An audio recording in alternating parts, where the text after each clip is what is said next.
Dan RadioStyle, hope everybody out there is having themselves a great day. The power of I am. Neville Goddard, once again, bringing it to the forefront and just does it so brilliantly. He's able to say in such small numbers of words so many truths and so much amazing stuff. And I am is for sure one of the most powerful phrases you can ever utter, ever. Anything that follows I am is almost assuredly coming into play. I am is how we view ourselves. I am is powerful. And you should notice whenever you invoke the words I am, what follows, because it is very key into determining what is working right in your life and what is working wrong. I am is powerful, and what we say surrounding it will surprise us sometimes when we're not conscious of the different things we say throughout the day. This is a great place to kind of pay attention.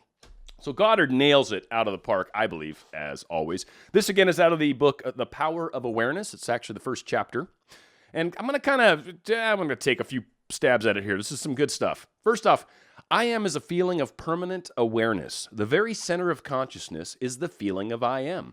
I may forget who I am, where I am, what I am, but I cannot forget that I am. The awareness of being remains regardless of the degree of forgetfulness of who, where, and what I am.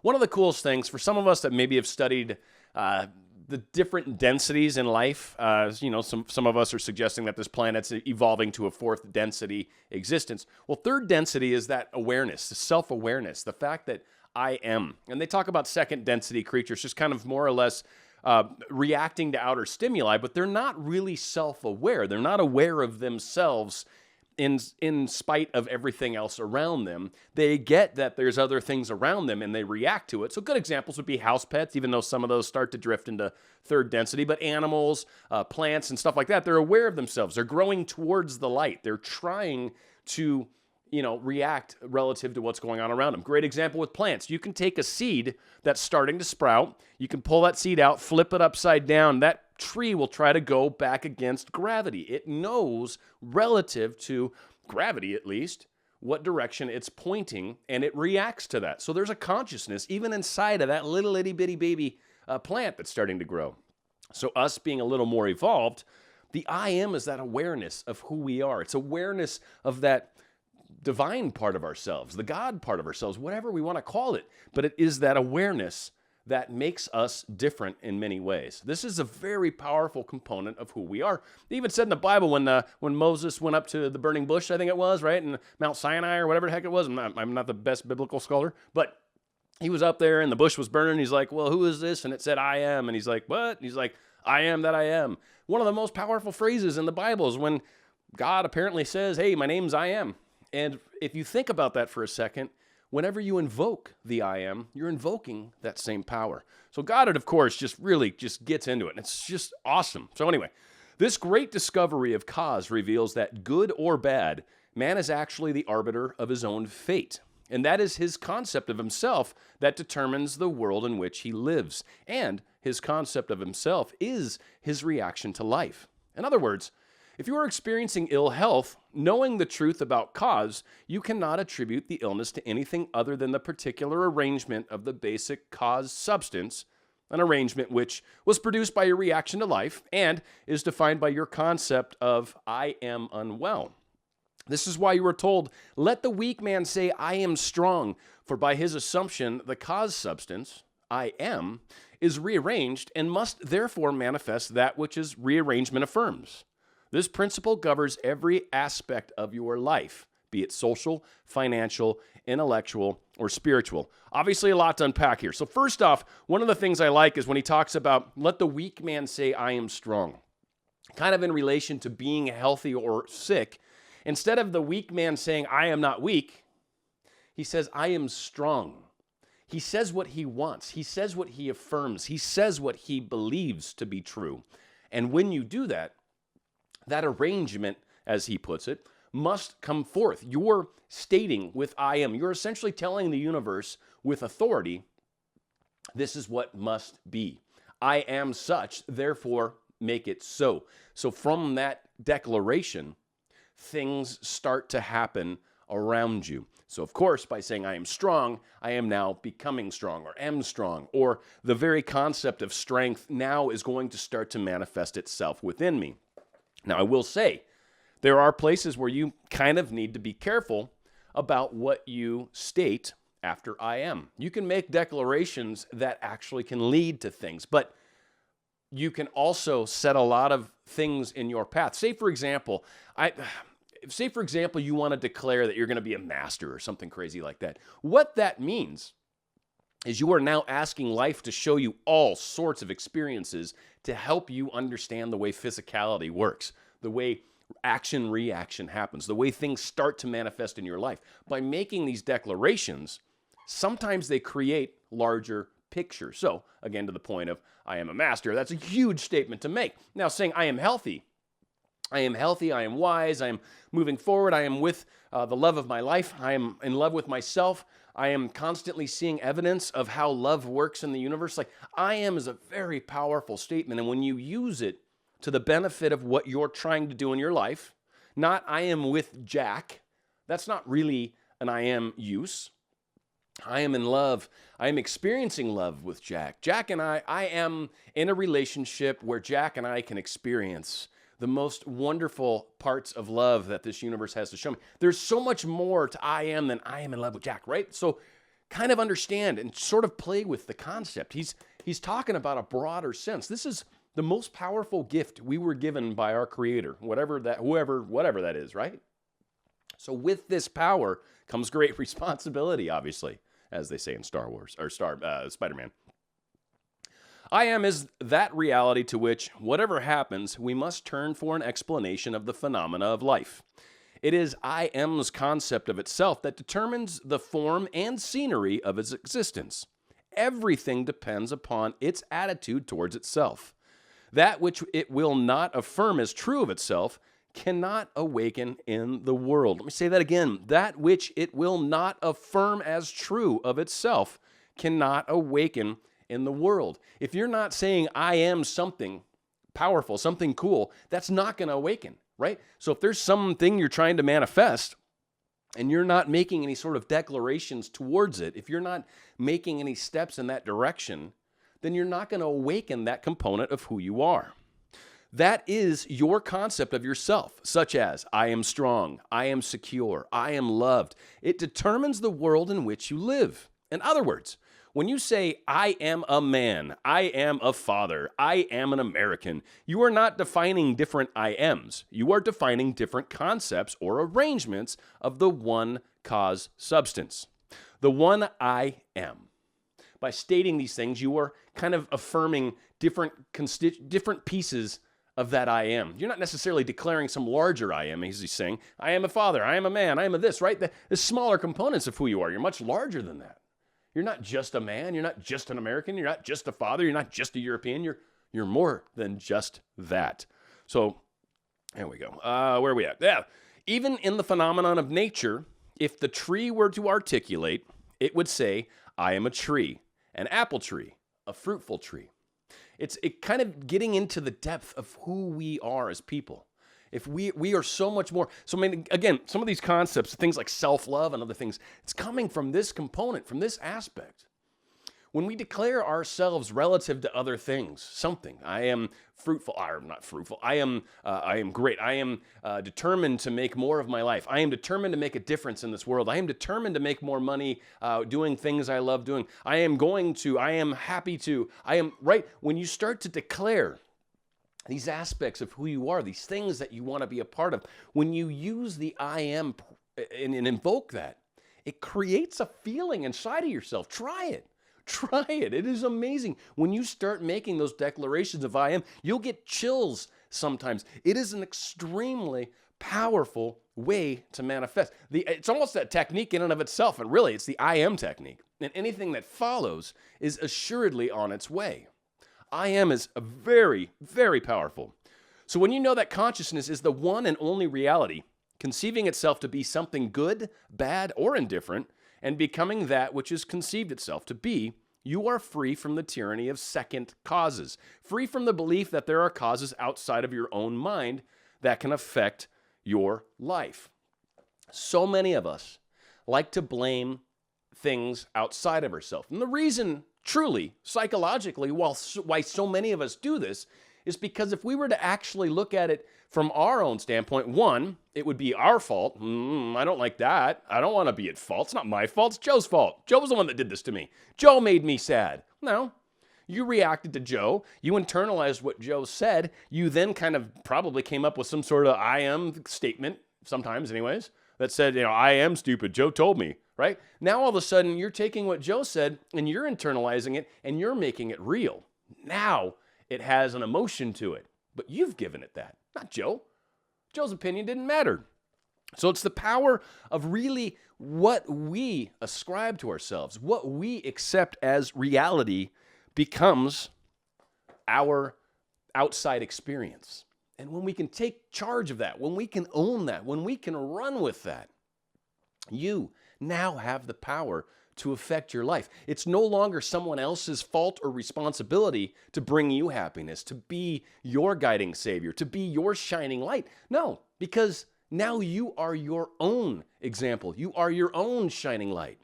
I am the light. I am the way. This is what many said, right? Drop your cross and follow me. He's essentially saying, I am the way to go. Let me show you how it's done. And follow me. I will show you. I will demonstrate this to you. It is a very powerful kind of statement that even that was made, that I am the way and the light, right? I am is extremely powerful. So in the state of consciousness of the individual is found the explanation of the phenomena of life. If man's concept of himself were different, everything in his world would be different. His concept of himself being what it is, everything in the world must be as it is. So what we are experiencing really comes down to what we believe about ourselves, about the world around us, about how people are around us, about how all people are. All people are this way or that way. All people are stupid, right? And then everywhere you go, you notice stupid people. We are the controllers of what's around us. Everything exists already around you. Everything. All options, right? The good, the bad, the left, the right, the up, the down.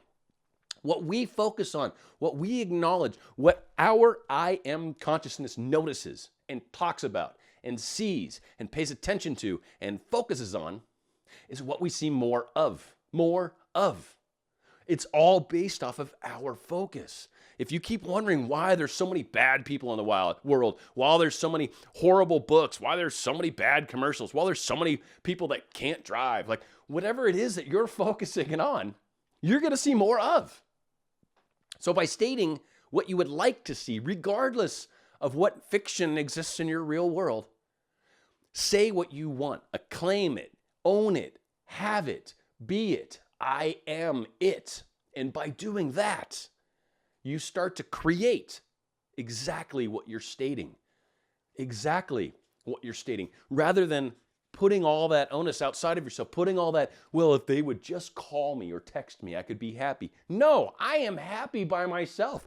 I like music. If I'm happy and I want something to make me happy because I didn't get a text message from somebody, maybe I'll throw on some music and start listening to it. Because I am happy. I control my own happiness. Not someone else, not something outside of me. I do. I might go for a walk because I am happy and I enjoy nature. And by going out and doing that, I get to experience that feeling and it's wonderful. I own my reality. I control, for the most part. I mean, yeah, there's going to be some things where you're like, wow, where'd that come from? Again, oftentimes you can still find causation, but yeah, there's some percentage of stuff that's like, I don't know if this is sole purpose or if I'm just here to help someone else or if this is me pushed out, right? There's going to be some variants that are going to happen within that life. But this is what we create. Finally, thus, it is abundantly clear that there is only one I am, and you are that I am. And while I am is infinite, you, by your concept of yourself, are displaying only a limited aspect of the infinite I am. I want this one sentence to stand out a little bit. And while I am is infinite, meaning everywhere, you, by your concept of yourself, are displaying only a limited aspect of the infinite I am. One thing that I want to say, a lot of people talk about us pushed out. And I think a lot of people have this impression, this is kind of an aside, but still, some of us have this impression that us pushed out means them is actually me. And it's like, no. They are their own people. Our projection onto them, our feelings that are going on inside us that say, well, he's in that picture with so-and-so on Instagram, that obviously means X. Maybe he means he's cheating. That's us pushed out. They are still their own person. And what he's saying here is you are displaying only a limited aspect of the infinite I am. I am displaying a limited aspect of me. I am part of the infinite I am, but it's just my little personal version of it. And it's their personal version of it. So we're interacting with each other. And so a lot of the times when Goddard's talking about, us pushed out, he's not necessarily saying that they are you. Even though I know people are going to argue with me. He's talking about the I am consciousness that you have. They also have their own version of it. Now, when I see things in them and say, well, they don't like me, or they're being mean, or they're this or that, yeah, I'm projecting onto them. That is me pushed out. I'm pushing my internal views and thoughts onto them. It's pushed out. Kind of what it means. Now, also, when we're at certain energy levels, when we're at a certain place, and I am, right? I'm at a certain level. Maybe I'm not practicing self-love very, very well. Maybe I've been not treating myself well. Maybe I've been eating poorly. My health's not good, right? I've gotten into this funk. I'm upset about the whole world. I'm depressed. And then all of a sudden, while I'm in this low of lows, I meet somebody. And I meet this person, and yeah, they like me. They're cute, but they're not really giving me the time of day. Maybe they're not really texting me back. They don't really... I'm not that important to them. And so a lot of us have these situations going on where we've attracted somebody from a lower energy state or a lower I am state. And as we start to work on ourselves, as we start to love ourselves, as we start to really focus on what we really are, I am better than this. I am happy. I am powerful. I am making waves in my life. I am moving in new directions and learning new things.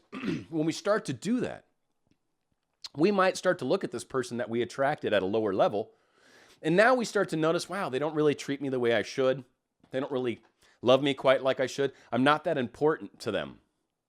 And what's happening is you are shifting your energy. Your energy is getting higher and higher. Their energy is still down lower where it was. And what a lot of us try to do is we try to manifest them raising their energy. Now, they might, and I'm not saying they won't. They might, but it now becomes part of their life plan, their life purpose. Are they at a place in their lives where they're ready to expand, where they're ready to actually take ownership, where they're ready to stop blaming, whatever their thing is, are they able to now start putting other people in places that matter, right? Like having a kid, a lot of times they're like, oh my God, I finally realized something's more important than me, right? Are they finally at a place where they're able to do that? If so, then yes, you can manifest them to that next level or help them manifest to that next level. If they're not ready, they won't do it. And so trying to spend time to get somebody to do something they're not ready to do when it's because your energy's changed, maybe it's time to look at what is it that I'm attracted to? Am I attracted to somebody that's not ready to make the jump? Am I attracted to somebody that's not willing to do what is necessary? And as I've moved my energy higher, I start to realize, wow, maybe I deserve more. Maybe I am worthy of more than this. Yeah, Johnny's great. Jack's awesome. Mary's fantastic. But she's not interested in me. She's not calling me. She doesn't want to hang out. She doesn't enjoy spending time with me. She doesn't want to be intimate. She doesn't want to be emotionally attached. Well, you can lead a horse to water, but you can't make them drink. So maybe it's time for me to expect more from life, to open up my I am universe to a better example of love, a better example of a relationship. Again, if they're ready to make the leap, they will. If they're not ready to make the leap, it gets returned back to you. It's what Neville tells us. If they're not ready, they're not ready. The I am component is really key as a coach. If you're going to work with people, really paying attention to how they see themselves. If you're trying to interact with somebody else, notice how they interact with themselves, how they see themselves. That is the key. That will show you everything you need to see. And likewise, when you look in the mirror, the same thing. It's the power of the I am. It's the noticing, how do we view ourselves? How we view ourselves is what we are creating in the world. If you want to change what's happening in the world, you change what's going on inside yourself. And within a day, within 5 minutes, within an hour. Depends. But soon, immediately after, you begin to shift this consciousness inside yourself, this view of yourself. Within short periods of time, you will start to notice a difference. Within 24 hours, for sure. You start working on these things today. Tomorrow, you will already start to see evidence of what you did yesterday. Keep working towards it. Remember this very powerful technique of I am. Anything that follows those two powerful words is on its way. It is extremely powerful. And also, notice how you feel when you make some of these I am statements. So the homework assignment, I want you to write down 10 I am statements that you really want to live by. And when you're having issues, when you're having moments, remind yourself, these are more than affirmations. Affirmations are great. These are more than that. These are declarations. You are telling the universe, no, this is what I am. Whatever the heck I was just thinking, this is what I am. I am happy. I am smart. I am wealthy. I am abundant. Whatever it is, have your list. Create them. Maybe share a couple in the comments for other people. It's a very powerful approach. And if a lot of us can kind of get that discussion going, having some discussions, talking about it on Facebook, wherever you guys talk about your stuff, let's make people aware of the I am presence. Let's share what's been successful for us on I am. It is an incredible journey. And again, I have noticed so much with I am. And in fact, like I've said, I made some declarations when I was younger, and it really led to all sorts of different experiences. And I did not realize that when I first made the declaration. In hindsight, I'm very happy I went through it.